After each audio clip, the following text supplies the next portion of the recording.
അപ്പോൾ നമുക്ക് profits and gains of business or പ്രൊഫഷനകത്ത് നമുക്കിനി ലാസ്റ്റ് എടുക്കാനായിട്ടുള്ളത് കാൽക്കുലേഷൻ ഓഫ് ബിസിനസ് ഇൻകം ആണ്. അതായത് ഒരാളുടെ ബിസിനസ് ഇൻകം നമുക്ക് എങ്ങനെ വർക്കൗട്ട് ചെയ്യാം.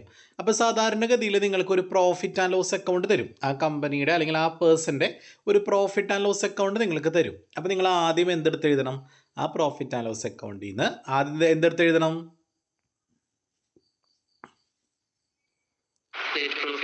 നെറ്റ് പ്രോഫിറ്റ് എടുത്ത് എഴുതണം. ക്വസ്റ്റ്യനിൽ നെറ്റ് പ്രോഫിറ്റ് ഉണ്ടാവും കേട്ടോ മക്കളെ, അത് വെറുതെ പെറുക്കിയെടുത്ത് എഴുതിയാൽ മതി. ക്വസ്റ്റ്യനിൽ ഒരു പ്രോഫിറ്റ് ആൻഡ് ലോസ് അക്കൗണ്ട് തരും. ഡെബിറ്റ് സൈഡിൽ നിങ്ങൾക്ക് അറിയാം എക്സ്പെൻസസ് ആണ്, ക്രെഡിറ്റ് സൈഡിൽ ഇൻകം ആണ് അല്ലേ. അപ്പോൾ ആ ഇൻകം എല്ലാം കൂടി കൂട്ടിയിട്ട് എക്സ്പെൻസ് കുറയ്ക്കുമ്പോഴാണല്ലോ നമുക്ക് നെറ്റ് പ്രോഫിറ്റ് കിട്ടുക അല്ലേ. ആ നെറ്റ് പ്രോഫിറ്റ് നമ്മൾ എടുത്ത് എഴുതുക, ക്വസ്റ്റ്യനിൽ ഉണ്ടാവും അത് എടുത്ത് എഴുതുക.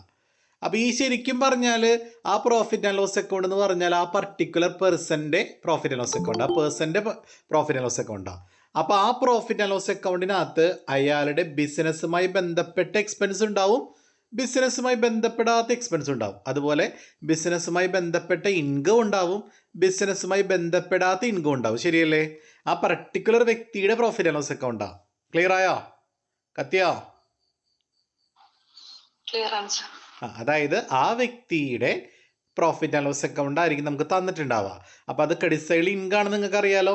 പക്ഷേ ആ ഇൻകത്തിനകത്ത് ബിസിനസ്സുമായി ബന്ധപ്പെട്ട ഇൻകം ഉണ്ടാവും, ബിസിനസ്സുമായി ബന്ധപ്പെടാത്ത ഇൻകം ഉണ്ടാവും. അതെല്ലാം കൂടി കൂട്ടിയിട്ട് എക്സ്പെൻസ് കുറയ്ക്കുമ്പോഴാണല്ലോ നമുക്ക് നെറ്റ് പ്രോഫിറ്റ് കിട്ടുക. അതേപോലെ എക്സ്പെൻസിനകത്തോ ആ വ്യക്തിയുടെ എന്തുണ്ടാവും? എക്സ്പെൻസ് ഉണ്ടാവും, ബിസിനസ്സിൻ്റെ എക്സ്പെൻസ് ഉണ്ടാവും. അപ്പം നിങ്ങൾ എന്ത് ചെയ്യണം? അതിന് വേർതിരിച്ചെടുക്കണം. എന്താ? നമുക്ക് അയാളുടെ വ്യക്തിയുമായി ബന്ധപ്പെട്ട അല്ലെങ്കിൽ ആ പേഴ്സണുമായി ബന്ധപ്പെട്ട എക്സ്പെൻസോ ഇൻകം നമുക്ക് ആവശ്യമുണ്ടോ? അത് ഉപയോഗിച്ചാൽ നമുക്ക് ബിസിനസ് ഇൻകം കിട്ടോ മക്കളെ? കിട്ടോ? നമുക്ക് എന്ത് മാത്രം മതി? അതിൽ നിന്ന് എന്ത് മാത്രം മതി നമുക്ക്? ബിസിനസ്സുമായി ബന്ധപ്പെട്ട എക്സ്പെൻസും ബിസിനസ്സുമായി ബന്ധപ്പെട്ട ഇൻകം മാത്രം മതി, ബാക്കിയുള്ളതൊന്നും നമുക്ക് വേണ്ട. അപ്പം നമ്മൾ എന്ത് ചെയ്യണമെന്ന് അറിയോ? ഈ ആവശ്യമില്ലാത്ത എക്സ്പെൻസുകളൊക്കെ നമ്മൾ കുറച്ച് വെച്ചിട്ടില്ലേ, ഇൻകം കൂട്ടിയിട്ട് എക്സ്പെൻസ് കുറച്ചപ്പോഴാണല്ലോ നമുക്ക് നെറ്റ് പ്രോഫിറ്റ് കിട്ടിയേക്കണേ. അപ്പോൾ അയാളുടെ പേഴ്സണലുമായി ബന്ധപ്പെട്ട കുറേ എക്സ്പെൻസുകൾ ഉണ്ടല്ലേ, അതൊക്കെ കുറച്ചപ്പോഴല്ലേ നെറ്റ് പ്രോഫിറ്റ് കിട്ടിയേക്കണേ. അതൊക്കെ നമുക്ക് കുറയ്ക്കേണ്ട വല്ല കാര്യമുണ്ടോ? നമുക്ക് ബിസിനസ്സിൻ്റെ എക്സ്പെൻസ് മാത്രം കുറച്ചാൽ പോരേ? അപ്പൊ ബിസിനസ്സുമായി ബന്ധപ്പെടാത്ത കുറെ എക്സ്പെൻസുകൾ നമ്മൾ വെറുതെ കുറച്ച് വെച്ചിട്ടുണ്ട് അല്ലേ. അപ്പൊ നമ്മൾ എന്ത് ചെയ്യണം? അതൊക്കെ ആഡ് ബാക്ക് ചെയ്യണം, അതൊക്കെ എന്ത് ചെയ്യണം? ആഡ് ചെയ്യണം. അപ്പൊ ഡിസലൗഡ് എക്സ്പെൻസുകളൊക്കെ നമ്മൾ എന്ത് ചെയ്യണം മക്കളെ? എന്ത് ചെയ്യണം? നെറ്റ് പ്രോഫിറ്റിന്റെ കൂടെ ആഡ് ചെയ്യണം. അതേപോലെ നമ്മൾ എല്ലാ ഇൻകംസും കൂട്ടിയിട്ടാണല്ലോ എക്സ്പെൻസ് കുറച്ചേക്കണേ. ഈ പറയുന്ന ഇൻകത്തിനകത്ത് എല്ലാ ഇൻകവും ബിസിനസ്സുമായി ബന്ധപ്പെട്ട ഇൻകം ആണോ കൂട്ടി വെച്ചേക്കണേ? ബിസിനസ്സുമായി ബന്ധപ്പെടാത്ത ഇൻകം ഉണ്ടല്ലേ, അത് നമ്മൾ വെറുതെ കൂട്ടി വെച്ചേക്കല്ലേ. അപ്പൊ ആ കൂട്ടിയ സാധനം നമ്മൾ എന്ത് ചെയ്യണം? ഡിസലൗഡ് ഇൻകം എന്ത് ചെയ്യണം? നമ്മൾ ലെസ് ചെയ്യണം. അങ്ങനെ കിട്ടുന്ന ആൻസർ ആണ് ബിസിനസ് ഇൻകം. അപ്പോൾ മക്കളെ ശ്രദ്ധിക്കുക കേട്ടോ. ഒരു പ്രോഫിറ്റ് ആൻഡ് ലോസ് അക്കൗണ്ട് നിങ്ങൾക്ക് ക്വസ്റ്റ്യനിൽ തരും. അപ്പോൾ നിങ്ങൾ ആ പ്രോഫിറ്റ് ആൻഡ് ലോസ് അക്കൗണ്ടിലെ നെറ്റ് പ്രോഫിറ്റ് ആദ്യം എടുത്ത് എഴുതുക. അതിൻ്റെ കൂടെ ഡിസലൗഡ് എക്സ്പെൻസസ് ഒക്കെ ആഡ് ചെയ്യുക. ഡിസലൗഡ് ഇൻകംസ് ഒക്കെ നിങ്ങൾ എന്ത് ചെയ്യണം? ലെസ് ചെയ്യുക. അപ്പോൾ കിട്ടുന്ന ഫൈനൽ ആൻസർ ആണ് ബിസിനസ് ഇൻകം. മക്കളെ അപ്പോൾ നിങ്ങൾക്ക് സംശയം ഉണ്ടല്ലേ, എന്തൊക്കെയാണ് ഡിസലൗഡ് എക്സ്പെൻസ്, എന്തൊക്കെയാണ് ഡിസലൗഡ് ഇൻകം? അങ്ങനെ സംശയം ഉണ്ടോ? ഉണ്ട്. അപ്പം ഞാൻ നിങ്ങൾക്ക് തരാം ഡിസലൗഡ് എക്സ്പെൻസുകൾ ലിസ്റ്റ് ഔട്ട് ചെയ്യാം. ചിലപ്പോൾ എക്സാമിന് 5 മാർക്കിന് ചോദിക്കാം കേട്ടോ. ഏതെങ്കിലും ഒരു 8 ഡിസലൗഡ് എക്സ്പെൻസ് എഴുതാൻ ചിലപ്പോൾ ചോദിക്കാം കേട്ടോ. ബിസിനസ്സുമായി ബന്ധപ്പെടാത്ത എക്സ്പെൻസ് എന്തൊക്കെയാണ്? Income tax, wealth tax, GST if not paid before the due date of filing of return file ചെയ്യുന്നതിന് മുമ്പ് അടയ്ക്കാത്ത GST ഉണ്ടെങ്കിൽ അത്, provision for gratuity, provision for bad and doubtful debt, provision for discount on debtors, interest on capital. ഇതൊക്കെ വളരെ important ആണ്. Interest on ക്യാപിറ്റലൊക്കെ എപ്പോഴും വരും ക്വസ്റ്റ്യനിൽ കേട്ടോ. Interest on capital, life insurance premium, personal expenses, capital expenditure, 10,000 രൂപയിൽ കൂടുതൽ നമ്മൾ അടയ്ക്കുന്ന ക്യാഷ് പേയ്മെൻറ്റിലെ ക്യാഷായിട്ട് നമ്മൾ എന്തെങ്കിലും ഒരു ദിവസം നമ്മൾ ക്യാഷായിട്ട് 10,000 രൂപയിൽ കൂടുതൽ എന്തെങ്കിലും പേയ്മെൻറ്റ് ചെയ്താൽ അതെന്ത് എക്സ്പെൻസാണ്? ഡിസലൗഡ് എക്സ്പെൻസാണ്. അതുപോലെ ഡൊണേഷൻ, ചാരിറ്റിക്കൊക്കെ നമ്മൾ പൈസ കൊടുക്കുന്നുണ്ടെങ്കിൽ, മനസ്സിലായോ? പ്രസൻസ്, ഗിഫ്റ്റൊക്കെ കൊടുക്കുകയാണെങ്കിൽ അതൊക്കെ ഡിസലൗഡ് എക്സ്പെൻസ് ആണ്.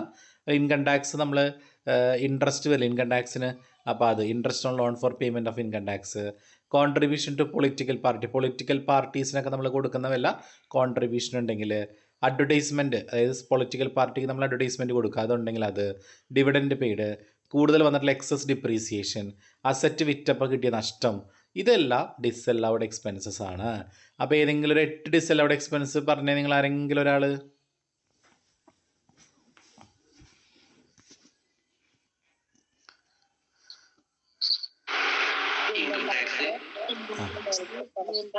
Interest on capital, life insurance premium, personal expense, purchase of asset, capital expenditure, transfer to reserves, donations to charity, preference, gift.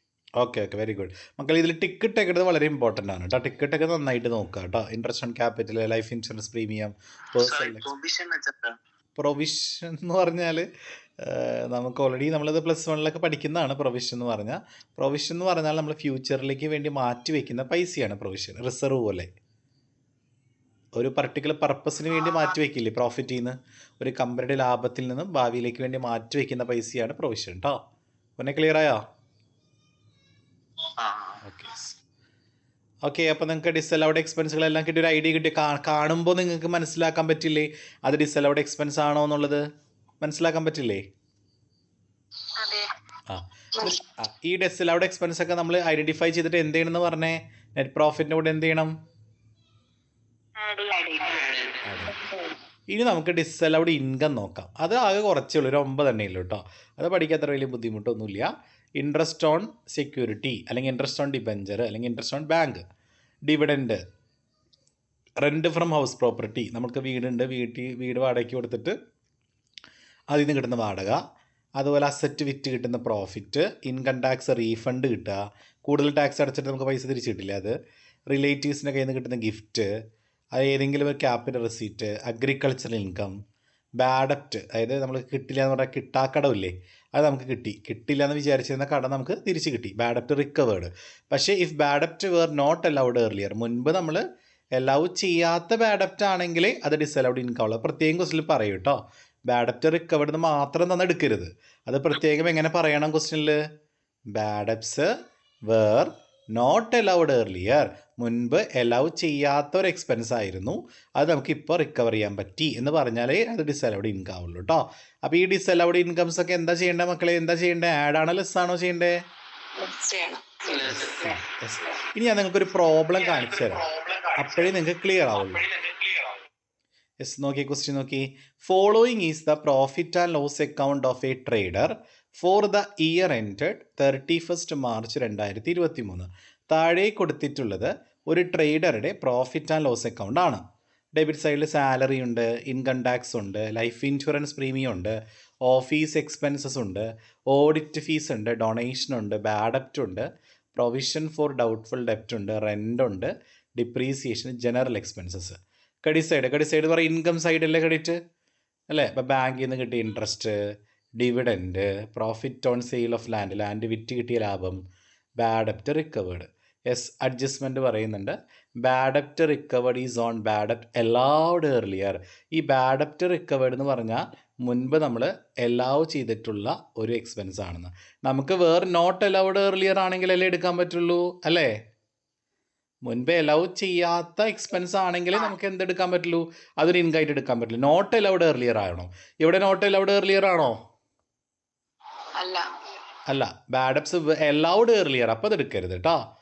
ഇനി ജനറൽ എക്സ്പെൻസസ് ഇൻക്ലൂഡ് 1000 രൂപ legal expense paid in connection with personal case of the trader. ഈ general എക്സ്പെൻസിന് അതൊരു 1000 രൂപ ഇയാളുടെ personal എക്സ്പെൻസുമായി ബന്ധപ്പെട്ടതാണ്. അപ്പോൾ അത് പേഴ്സണൽ എക്സ്പെൻസ് ആണ് കേട്ടോ. നമ്മൾ ആദ്യം എന്താ ചെയ്യേണ്ടത് മക്കളെ? ആദ്യം ഞാൻ എന്താ ചെയ്യേണ്ടത് പറഞ്ഞോ നിങ്ങൾ? നെറ്റ് പ്രോഫിറ്റ് ആദ്യം എടുത്ത് എഴുതണം. നെറ്റ് പ്രോഫിറ്റ് എത്രയാണ് ക്വസ്റ്റ്യനിൽ?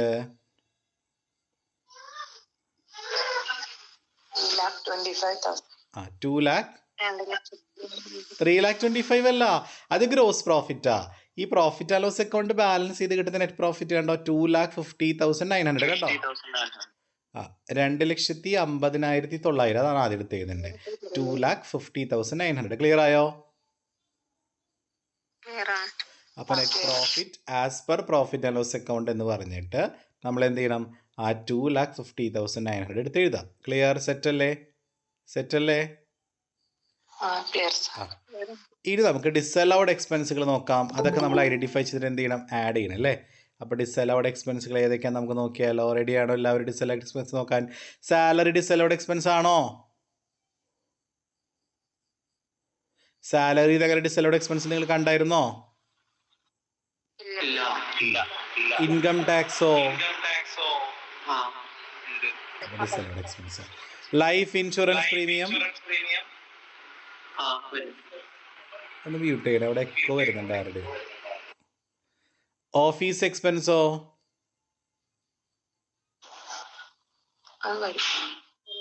വരില്ലല്ലോ. അത് ഓഫീസ് എക്സ്പെൻസ് പറഞ്ഞാൽ അയാളുടെ ബിസിനസ് എക്സ്പെൻസ് ആയിരിക്കുമല്ലോ, അപ്പോൾ അത് ഓൾറെഡി വേണ്ട. അപ്പോൾ ഓഫീസ് എക്സ്പെൻസ് വരില്ല. ഓഡിറ്റ് ഫീസ് വരില്ല. ഡൊണേഷനോ?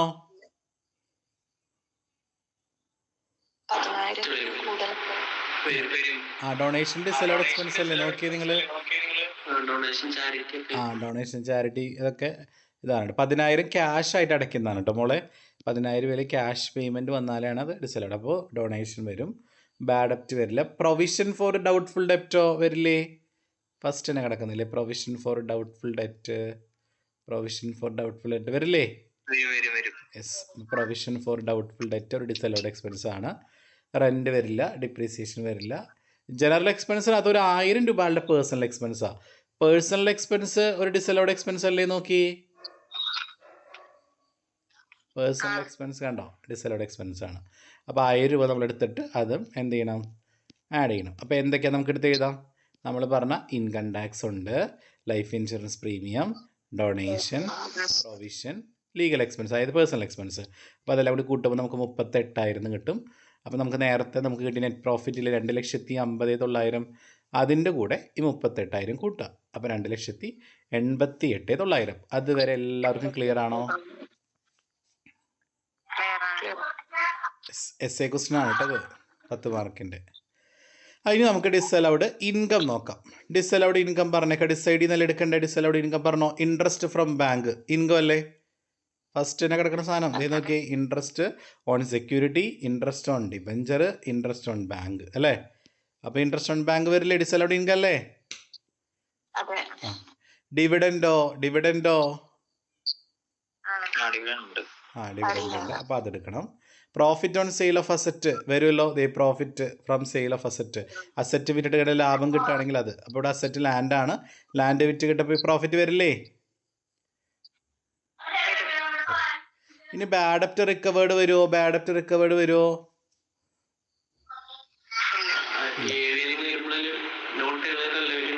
വേർ നോട്ട് അലൗഡ് ഏർലിയർ എന്ന് പറഞ്ഞാലേ വരുള്ളൂ. പക്ഷേ ഇവിടെ ഈ ബാഡ് ഡെപ്റ്റ് റിക്കവേർഡ് എന്താന്ന് പറയുന്നുണ്ട്? Allowed earlier. അപ്പം അത് വരില്ല. ക്ലിയർ ആയോ? ക്ലിയർ ആയോ? അപ്പം 3 ഉണ്ട്. Interest from bank, dividend, profit on sale of land. അപ്പം നമുക്ക് എന്ത് ചെയ്യാം? ഈ കിട്ടിയ ആൻസറിൽ നിന്ന് interest from bank, dividend, profit, ഇത് 3 കൂടി കൂട്ടുക നിങ്ങൾ. എന്നിട്ട് ഇപ്പുറത്തേക്ക് എഴുതുക. എന്നിട്ട് എന്ത് ചെയ്യുക? ഇതിൽ നിന്ന് ഇത് കുറയ്ക്കുക. ക്ലിയർ ആയോ? എത്തിയോ? അപ്പോൾ 2,88,900 നിന്ന് 1,02,500 കുറച്ചാൽ 1,86,400. That is profit from business. Clear ആണെങ്കിൽ ഒന്ന് റെസ്പോണ്ട് ചെയ്ത് എല്ലാവരും. എല്ലാവർക്കും സെറ്റ് അല്ലേ? ഓക്കെ, അടുത്ത ക്വസ്റ്റിനോട്ട് പോവാം. ഈ ക്വസ്റ്റ്യൻ ആണ്, ഇപ്പോൾ പറഞ്ഞ ക്വസ്റ്റ്യൻ ആണ് എക്സാമിന് 10 മാർക്കിന് കഴിഞ്ഞ വർഷം ചോദിച്ചേക്കണം കേട്ടോ. ഈ ടൈപ്പ്. യെസ്, സെയിം അതേ ക്വസ്റ്റ്യൻ തന്നെയാണ് എനിക്ക് തോന്നുന്നത് കഴിഞ്ഞ വർഷം ചോദിച്ചേക്കണം. യെസ്, നോക്കാം. The profit and loss account of mister George showed a net profit. നമുക്ക് നെറ്റ് പ്രോഫിറ്റ് ഡയറക്റ്റ്ലി നമുക്ക് തന്നിട്ടുണ്ട്. ഡയറക്റ്റ്ലി നെറ്റ് പ്രോഫിറ്റ് നമുക്ക് തന്നിട്ടുണ്ട്. ഇതിൻ്റെ കുറച്ച് എക്സ്പെൻസ് തന്നിട്ടുണ്ട്. നമ്മൾ ഈ എക്സ്പെൻസ് എന്ത് എക്സ്പെൻസ് നോക്കിയാൽ മതി? ഇതിൽ നിന്ന് ഏത് എക്സ്പെൻസ് മാത്രം എടുത്ത് എഴുതണം?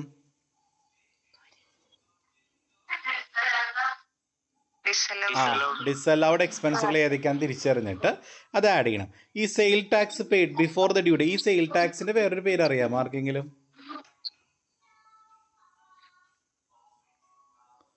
ഏതാ പറഞ്ഞ ഇപ്പോഴത്തെ സെയിൽ ടാക്സ് ഏതാ? GST ആണ്. അപ്പോൾ നമ്മൾ GSTയുടെ ഒരു കേസ് ഡിസലൗഡ് എക്സ്പെൻസിൽ ഉണ്ടായിരുന്നല്ലോ. നോക്കി, GST if not paid before the due date അല്ലേ? യെസ്, അതൊരു ഡിസലൗഡ് എക്സ്പെൻസ് ആണ്. ഇവിടെ നോട്ട് പെയ്ഡ് ആണോ? നോക്കി, ഇവിടെ നോട്ട് പെയ്ഡ് ആണോ? GST ആണോ? അല്ല, പെയ്ഡ് ആണ്. പെയ്ഡ് ആണ് അല്ല, ഡ്യൂ ഡേറ്റിന് മുമ്പ് പെയ്ഡ് ചെയ്തിട്ടുള്ളതാണ്. അപ്പോൾ ഡിസലൗഡ് എക്സ്പെൻസ് ആണോ അത്? ഇൻകം ടാക്സ് ഡിസലൗഡ് എക്സ്പെൻസ് അല്ലേ? അതെ. ഇൻട്രസ്റ്റ് ഓൺ ലോണോ? ആണ്. Expense on income tax proceeding വരില്ല കേട്ടോ മക്കളെ. നിങ്ങൾ തെറ്റിക്കാൻ വേണ്ടിയിട്ട് expenses on income tax proceeding കാണിക്കും. ഇൻകം ടാക്സ് മാത്രമേ ഡിസലൗഡ് എക്സ്പെൻസ് ഉള്ളൂ.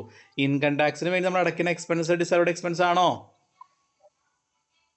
അല്ല. അത് തെറ്റിക്കാൻ തരും കേട്ടോ. എടുക്കരുത്, ഒരിക്കലും എടുക്കരുത്. ഇൻട്രസ്റ്റ് ഓൺ ക്യാപിറ്റലോ? വരും. ചാരിറ്റി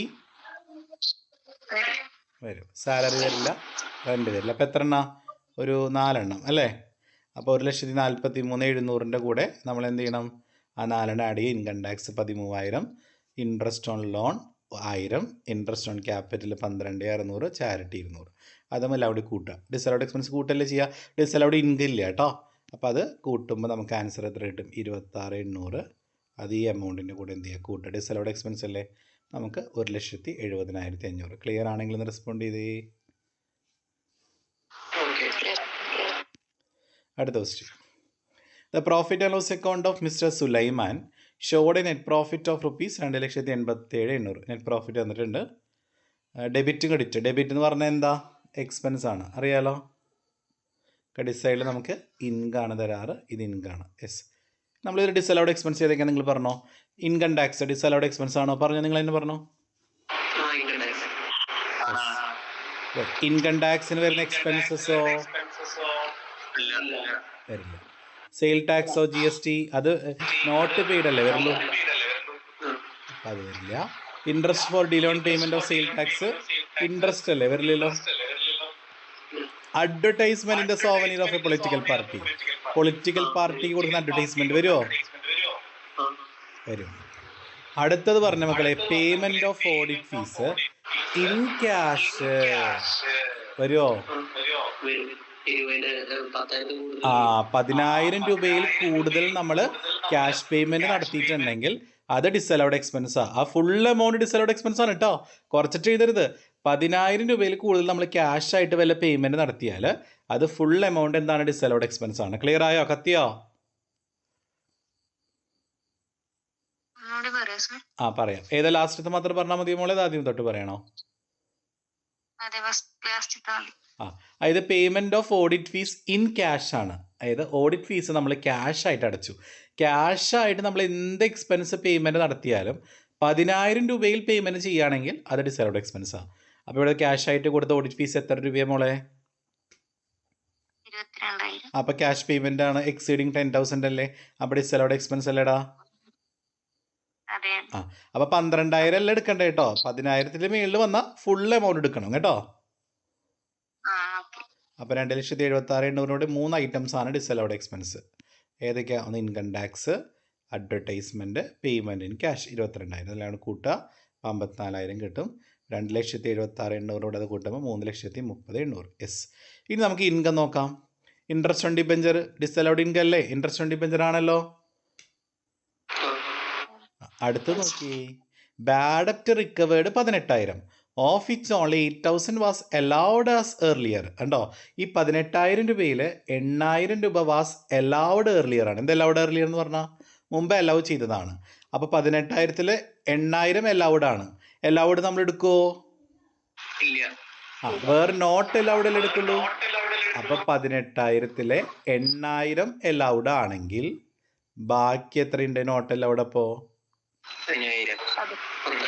10,000 അല്ലേ? അപ്പോൾ 10,000 വേറെ നോട്ട് അലൗഡ് ഏർലിയർ അല്ലേ? അതെടുക്കണം. ക്ലിയർ ആയോ? കത്തിയോ? അപ്പോൾ ഇൻട്രസ്റ്റ് ഓൺ ഡിബെഞ്ചർ 11,700. ബാഡ് ഡെപ്റ്റ് റിക്കവേർഡ് നോട്ട് അലൗഡ് ഏർലിയർ 10,000. അപ്പോൾ ടോട്ടൽ കൂട്ടുമ്പോൾ 21,700 എന്ത് ചെയ്യുക? 3,30,800 കുറയ്ക്കുക. അപ്പോൾ 3,09,100. That is business income. Clear ആണെങ്കിൽ ഒന്ന് റെസ്പോണ്ട് ചെയ്ത് എല്ലാവരും. യെസ്. ഇത്രയും നമ്മുടെ ബിസിനസ് ഇൻകം ഉള്ളൂ. ഇനി ഇതിൽ തിയറിയാണ്. തിയറി നമുക്ക് ലാസ്റ്റ് എല്ലാ ചാപ്റ്ററിലും ഒരുമിച്ച് നോക്കാം കേട്ടോ. അപ്പോൾ എല്ലാവർക്കും ബിസിനസ് ഇൻകം ക്ലിയർ ആയില്ലേ മക്കളെ? സിമ്പിളാണ്. പക്ഷേ ഡിസലൗഡ് എക്സ്പെൻസ് ഡിസലൗഡ് ഇൻകം നിങ്ങൾ പഠിക്കണം കേട്ടോ. വായിച്ച് വിട്ടാൽ മതി. അപ്പോൾ ഒരു ഐഡിയ കിട്ടും നിങ്ങൾക്ക് ക്വസ്റ്റ്യൻ കാണുമ്പോൾ ഏതൊക്കെയാണ് ഡിസലൗഡ് ഇൻകം ഏതൊക്കെയാണെന്നുള്ളത് കേട്ടോ. സെറ്റല്ലേ? സെറ്റല്ലേ? വേണ്ടടാ. അതിലൊരു 8 എണ്ണം കാണാതെ പഠിക്കുക. ബാക്കിയുള്ളത് വായിച്ചെടുക്കുക. നമുക്കൊരു സാധനം കാണുമ്പോൾ അറിയണം ഡിസലൗഡ് ആണെന്നത് കേട്ടോ. ആദ്യത്തെ 8 എണ്ണം. അല്ല, ഇതൊക്കെ ഇമ്പോർട്ടൻ്റാ. ഈ ടിക്കറ്റ് ഇട്ടേക്കണതില്ലേ 3 എണ്ണം, അതുപോലെ ഡൊണേഷൻ, ചാരിറ്റി, ഇതൊക്കെ എപ്പോഴും ക്വസ്റ്റ്യനിൽ വരേണ്ട സാധനങ്ങളാണ്. ആദ്യത്തെ 8 എണ്ണം എന്നല്ല, ആദ്യത്തെ ഈ ഇൻകം ടാക്സ് പഠിക്കുക, പ്രൊവിഷൻ പഠിക്കുക, പിന്നെ ഈ ടിക്കറ്റ് ഒക്കെ പഠിച്ചാൽ മതി കേട്ടോ. Contribution to political party, interest loan, advertisement of zone, ഇത് പഠിച്ചാൽ മതി കേട്ടോ. ഓക്കെ, അപ്പോൾ എല്ലാവരും അടിപൊളിയായിട്ടൊക്കെ പഠിക്കുക. നമുക്ക് അടുത്ത ദിവസം പുതിയ ചാപ്റ്റർ തുടങ്ങാം. Okay, bye, good night.